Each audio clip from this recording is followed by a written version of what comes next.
Já imaginou como era o nosso sistema solar no passado?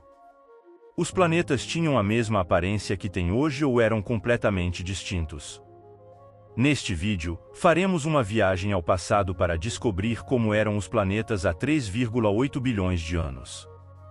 Antes de começarmos, por que escolhemos especificamente o período de 3,8 bilhões de anos? Optamos por essa data porque foi durante esse período que o Sistema Solar estava concluindo uma fase conhecida como período tardio de bombardeio pesado, ocorrido entre 4,1 e 3,8 bilhões de anos atrás. Nesse curto intervalo cósmico, ocorreram numerosos impactos de asteroides nos planetas e objetos dentro do Sistema Solar. Quanto aos planetas gasosos, Júpiter, Saturno, Urano e Netuno, geralmente começamos discutindo os planetas mais próximos do Sol, mas abriremos uma exceção desta vez. Os gigantes gasosos não passaram por grandes mudanças em sua história. Por não possuírem uma superfície sólida, durante o período tardio de bombardeio pesado, Júpiter, Saturno, Urano e Netuno sofreram muitos impactos de asteroides, mas estes se dissiparam nas camadas de nuvens, mantendo assim sua aparência inalterada. Embora alguns astrônomos sugiram que Júpiter e Saturno possam ter experimentado uma leve alteração de cor devido a minerais depositados por asteroides, essa mudança seria muito sutil. Isso foi observado no impacto do cometa Schumacher-Leavitt 9 em Júpiter em 1993, que deixou uma marca escura no planeta. Quanto aos planetas rochosos, como Mercúrio, a situação era completamente diferente há 3,8 bilhões de anos. Após o término do período tardio de bombardeio pesado, Mercúrio parecia um verdadeiro inferno. As análises realizadas pela sonda Messenger revelaram que a superfície de Mercúrio, assim como a Lua, é impactada por uma variedade de meteoritos, cujos tamanhos variam de alguns metros a milhares de quilômetros. Algumas das crateras são relativamente recentes, com apenas alguns milhões de anos, e apresentam picos centrais. Por outro lado, crateras mais antigas mostram sinais de extensa erosão, possivelmente devido a mudanças bruscas de temperatura, oscilando entre 623 K, 350 graus Celsius, durante o dia e 103 K, menos 170 graus Celsius, durante a noite. Semelhante à Lua, Mercúrio parece ter passado por um período de intenso bombardeio por grandes meteoritos há cerca de 4 bilhões de anos. Durante esse período, a superfície de Mercúrio foi impactada em toda sua extensão, uma vez que a quase ausência de uma atmosfera não proporcionava proteção contra a desintegração ou desaceleração desses corpos rochosos. Durante esse intervalo, Mercúrio também mostrou atividade vulcânica, originando bacias ou depressões preenchidas com lava proveniente do interior do planeta, formando planícies suaves semelhantes aos mares lunares. A sonda Messenger descobriu possíveis vulcões nessa superfície. As planícies de Mercúrio apresentam duas idades distintas, as mais jovens possuem menos crateras, indicando a formação após o enterramento do terreno por fluxos de lava. Um aspecto marcante na geologia de Mercúrio são as numerosas dobras de compressão que atravessam as planícies. Acredita-se que, à medida que o interior do planeta se resfriava, ocorria contração, deformando a superfície. Essas dobras são evidências mais recentes e são visíveis acima de crateras e planícies.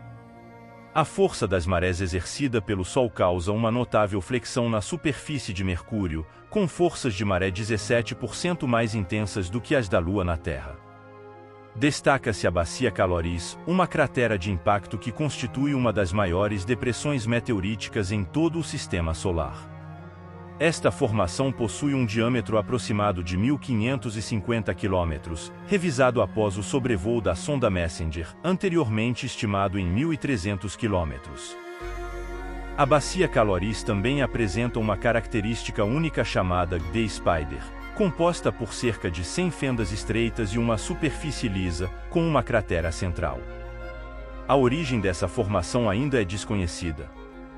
Esses dados indicam que Mercúrio teve um passado extremamente tumultuado e é muito provável que sua aparência atual seja muito diferente do que era no passado, especialmente devido aos inúmeros impactos de meteoritos e cometas, formando um ambiente muito mais quente do que o observado hoje. Vênus, o planeta mais quente do Sistema Solar, com chuvas de ácido sulfúrico e temperaturas superiores a 480 graus Celsius, nem sempre foi o inferno inabitável que é hoje. As análises indicam que, provavelmente há bilhões de anos, Vênus era bastante semelhante à Terra. Após o período de bombardeio de meteoritos, cometas caíram em planetas rochosos, incluindo Vênus. Cometas, sendo vastos corpos de gelo e grandes reservatórios de água, ao atingirem esses planetas, derreteram, transformando-se em água. Se Vênus tivesse gravidade e atmosfera adequadas, essa água poderia ter formado oceanos, lagos e rios. Acredita-se que, nesse período remoto, o clima e a atmosfera de Vênus eram mais temperados, com temperaturas em torno de 50 graus Celsius, muito mais amigáveis do que as atuais acima de 480 graus Celsius. Nessas condições, Vênus poderia ter tido oceanos semelhantes à Terra e até mesmo condições propícias para a existência de vida. Por aproximadamente 300 milhões de anos, Vênus poderia ter retido água depositada por cometas, possuindo uma atmosfera rica em dióxido de carbono. Contudo, algo aconteceu gradualmente, levando ao acúmulo excessivo de dióxido de carbono, aquecendo a atmosfera e evaporando toda a água. Ao longo do tempo, Vênus tornou-se o planeta mais quente de todos, com um efeito estufa que impede a dissipação do calor e retém gases que contribuem para o aquecimento da sua superfície, tornando-o inóspito à vida. Terra. A Terra, indiscutivelmente o planeta mais único, não era sempre o lar pacífico e azul que conhecemos hoje, repleto de oceanos e florestas habitadas por diversas formas de vida. Há 3,8 bilhões de anos, após o período tardio de bombardeio, a Terra apresentava uma configuração muito diferente. Nesse período inicial do Arqueano, houve uma evolução na crosta terrestre, marcada pela presença de placas tectônicas e uma estrutura interna semelhante à atual, mas com excesso de calor. Estima-se que tenha havido maior atividade sísmica devido à rápida produção da litosfera, resultando em terremotos mais frequentes. As dorsais oceânicas, formadas pelo movimento das placas tectônicas, e as zonas de subducção eram mais ativas, causando terremotos e vulcões em toda a parte. A atmosfera tinha uma concentração mais elevada de gases de efeito estufa, especialmente dióxido de carbono, e não continha oxigênio livre. As temperaturas eram semelhantes aos níveis atuais, mesmo após 500 milhões de anos da formação da Terra, com evidências de água líquida, como indicado por gneisses altamente deformados resultantes do metamorfismo de sedimentos protolíticos. Os cientistas acreditam que o Sol tinha aproximadamente um terço do brilho atual, contribuindo para temperaturas globais mais baixas. Nesse período, estromatólitos começaram a se formar, organismos que desempenharam um papel crucial ao converter dióxido de carbono em oxigênio, preenchendo a atmosfera com o gás que respiramos. Assim, há bilhões de anos, a Terra ainda não estava apta a sustentar a vida como a conhecemos hoje, e poucos seres vivos contemporâneos teriam sobrevivido às condições extremas daquele período. Marte, finalmente. Os cientistas acreditam que Marte, em seu passado, assemelhava-se bastante à Terra, pois, após o período de bombardeio tardio, assim como Vênus e a Terra, Marte também foi impactado por diversos cometas que o abasteceram de água. Devido a isso, Marte possuía uma atmosfera significativamente mais densa do que a que possui atualmente, além de temperaturas mais amenas, juntamente com oceanos e rios repletos de água, oferecendo condições propícias para a existência de vida. Sondas de exploração descobriram evidências de antigos leitos de água em Marte e identificaram depósitos de água misturados com areia ou argila sob sua superfície. Indubitavelmente, Marte foi, por muito tempo, um ambiente mais hospitaleiro para a vida. Alguns cientistas até conjecturam que a vida pode ter se originado em Marte e posteriormente migrado para a Terra através de asteroides, uma teoria conhecida como panspermia, a qual exploramos com mais detalhes em um vídeo sobre a possibilidade de dinossauros na Lua. Marte apresentava, durante grande parte de sua história, condições de vida potencialmente superiores às da Terra. No entanto, infelizmente, seu núcleo é pequeno, resultando em um resfriamento rápido que levou à perda de seu campo magnético.